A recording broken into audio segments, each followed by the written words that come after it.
বাজার ভালো অবস্থায় নাই। বাজারে গেলে মনে হয় সরকার বলেই দেশে কিছু নাই। আইন শৃঙ্খলা পরিস্থিতির দিকে তাকালে মনে হয় দেশে কোনো সরকারই নাই। দেশে এমন একটা অরাজক পরিস্থিতির দিকে যাচ্ছে, সেই জায়গায় সরকারকে সতর্ক হতে হবে, শক্তভাবে এই পরিস্থিতির মোকাবেলা করতে হবে। আমি বেশি বক্তৃতা করার জন্য আজকে আসি। একটা পরিবার, এই পরিবারে একটা ভালো লোক নাই। যে পরিবার আছে শেখ মুজিবের পরিবার। তিনি ক্ষমতায় থাকা অবস্থায় তার ছেলে ব্যাংক ডাকাত হিসাবে সারা দেশে স্বীকৃতি পেয়েছিল, শেখ কামাল।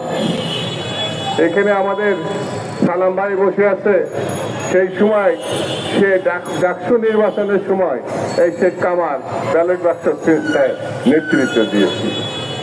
তার বাবা রক্ষী বাহিনী করে, শেখ মুজিব রক্ষী বাহিনী করে হাজার হাজার বিরোধী দলের নেতা কর্মীকে, প্রায় 40,000 ঊর্ধ্বে নেতা কর্মীকে 3 বছরের মধ্যে হত্যা করেছিল, দুর্ভিক্ষ সৃষ্টি করেছিল।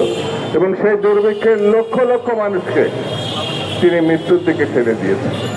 তিনি একদল করে বাকশাল করে গণতন্ত্র কবরস্থ করেছেন। এই পরিবারের পরবর্তী সদস্য শেখ মুজিব নৃশংসভাবে সপরিবার নিহত হলো। 2টি কন্যা সন্তান বেঁচে যায় বিদেশে থাকার কারণে। একজন শেখ হাসিনা, একজন শেখ রেহানা। শেখ রেহানা এবং শেখ হাসিনার আবার 4টা ছেলে মেয়ে আছে, তারা বিদেশে থাকে। এখন শেখ হাসিনাও বিদেশে থাকে, ভারতে থাকে। এত বড় চোর আপনি দেশে না, সারা বিশ্ব খুঁজে পাবেন না, ভাবা যায় না। 30 লক্ষ হাজার কোটি টাকায় একটা তদন্ত শ্বেতপত্র প্রকাশ করেছে বর্তমান সরকার। আমি তাদেরকে ধন্যবাদ দিই। বাঙালি মান ইজ্জত, দেশের মান ইজ্জত, মুক্তিযুদ্ধকে তারা ছোট করে, মুক্তিযুদ্ধের নামে এই চুরি করে। এমন একটা সেক্টর নেই যেখান থেকে তারা টাকা চুরি করে না। এটা ডাকাত পরিবার। এই পরিবার লুটেরা পরিবার। এই পরিবার গণতন্ত্র হত্যাকারী পরিবার। এই পরিবার বাংলাদেশকে বিনাশের দিকে নিয়ে গেছে। এই পরিবারকে এখন আবার খুচাখুচি করছে।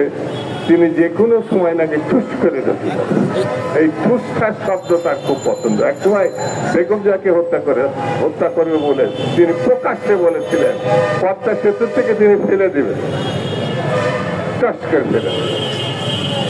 কি ভয়ঙ্কর মহিলা! তিনি ডক্টর ইউনূসকে পদ্মাতে ডুবাবে বলেছিলেন, প্রকাশ্যে বলেছেন। এই পরিবারকে যত তাড়াতাড়ি সম্ভব, ডক্টর ইউনূস সাহেব, আপনার কাছে আমরা দাবি করি না, কিন্তু আজকে দাবি করি, দ্রুত বিচারে আওতায় আনতে হবে। শুধু শেখ হাসিনা না, শেখ হাসিনা, শেখ রেহানা এবং তাদের যাদের পুত্র কন্যা আছে। এই যে টিউলিপ পার্লামেন্টে মেম্বার হওয়ার পরে, আরে আল্লাহ কি উৎসব! এখন দেখা যাচ্ছে সেই 14 মধ্যে টিউলিপ একটা। এবং এটি বাংলাদেশে তদন্ত হয় না, আমেরিকায় সিবিআই, আমেরিকান তদন্ত সংস্থা, তারা এই তদন্ত করে। এই যে মাঝে মাঝে আপনি তো মনে আছে শেখ হাসিনা কেন্দ্রে ফেলছে, ওনার কান্নার একটা স্বভাব আছে। আমি আমার ছেলে মেয়েদের খাওয়াতে পারি নাই, টাকা দিতে পারি নাই, শিক্ষা দিতে পারি নাই, মানে শিক্ষার টাকা দিতে টাকার মানে এখন তো মনে হচ্ছে এক সাম্রাজ্য ছাড়া এত টাকা কারোর তো থাকার কথা না। তিনি যান অর্জন করে। সেই জন্য বন্ধুরা, চারিদিকে দিকে বিএনপিকে ঠেকানোর জন্য, বিএনপিকে ধ্বংস করার জন্য, যেটা 1/11 থেকে শুরু হয়েছিল, আবার এখন কিছু কিছু আলামত দেখা দিচ্ছে। বাংলাদেশে শহীদ জিয়া গণতন্ত্র প্রতিষ্ঠা করেছিলেন। বাংলাদেশে দেশনেত্রী বেগম খালেদা জিয়া গণতন্ত্রকে এগিয়ে নিয়েছিলেন এরশাদের পতন ঘটনার মধ্য দিয়ে। বাংলাদেশে পূর্ণবার সম্ভাবনা দেখা দিয়েছে জনাব তারেক রহমানের নেতৃত্বে গণতন্ত্র প্রতিষ্ঠা করার জন্য। এই সুযোগ কোনোভাবে নষ্ট করতে যাওয়া যাবে না। বিএনপিকে ক্ষমতা আনলে বিএনপি পারে বাংলাদেশের মানুষকে রক্ষা করতে, অতীতে এটা প্রমাণ হয়েছে। বিএনপি পারে এই বাজারকে রক্ষা করতে, যে বাজারে আজকে আগুন ধরছে সেই বাজারকে সুসংগঠিত করে মানুষের, গরিব মানুষের কাছে নিয়ে যেতে। বিএনপি পারে বাংলাদেশের স্বাধীনতা সার্বভৌমত্ব রক্ষা করা। বিএনপি পারে অতীতের থেকে আমরা জানি গরিব মানুষের পাশে দাঁড়ানো, কিভাবে দাঁড়াতে হয়। সেই জন্য বিএনপিকে যারা ঠেকাচ্ছে তাদেরকে উদ্দেশ্যে বলবো, এইসব করে কোনো লাভ নাই, এইসব করে কোনো লাভ নাই। বিএনপি যদি একবার রাস্তায় নামে তার পরিণতি কি হয় শেখ হাসিনা ভালো করে জানে। সেই জন্য রাস্তায় নামানোর থেকে বিএনপিকে পার্লামেন্টে নিয়ে যাওয়া, নির্বাচনের মধ্য দিয়ে সুষ্ঠু পরিবেশ ফিরিয়ে আনা, এটাই এখন সব থেকে বড় কাজ। এই দিকে আমি সরকারকে আহ্বান জানাবো, যত দ্রুত সম্ভব নির্বাচনের ব্যবস্থা করেন, নির্বাচনের মধ্য দিয়েই একটি নির্বাচিত সরকার প্রতিষ্ঠা করেন।